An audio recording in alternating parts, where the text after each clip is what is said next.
Did you know that a single Google search uses about the same amount of computing power as it took to send Apollo 11 to the moon? That's right. The technology that once took us to the stars now fits snugly in our pockets.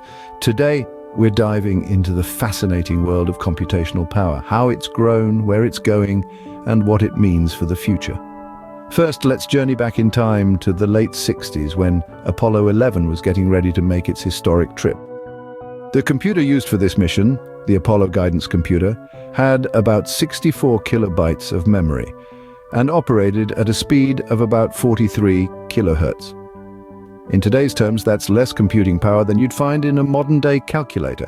Fast forward to the present day and we see a massive shift. Modern smartphones, for instance, operate at speeds measured in gigahertz, with storage capacities in the gigabytes. That's a mind-boggling increase in computing power, and it's all thanks to a principle called Moore's Law. Now, Moore's Law is named after Gordon Moore, co-founder of Intel. In 1965, Moore made a prediction that the number of transistors on a microchip would double approximately every 2 years.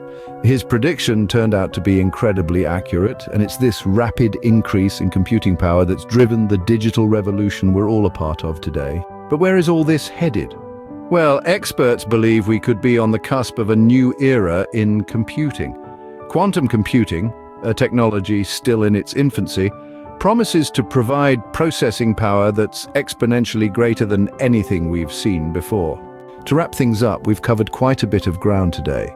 We started with the astonishing fact that a single Google search uses about the same amount of computing power as the Apollo 11 mission. We then explored the incredible growth in computational power over the past few decades, driven by Moore's Law. Finally, we looked ahead to the future and the promise of quantum computing. It's safe to say that the world of computing is in a state of constant and rapid evolution. As we continue to push the boundaries of what's possible, who knows where we'll be in another 50 years. Perhaps we'll look back on today's technology with the same sense of wonder and nostalgia we now feel for the Apollo era. The possibilities are truly limitless.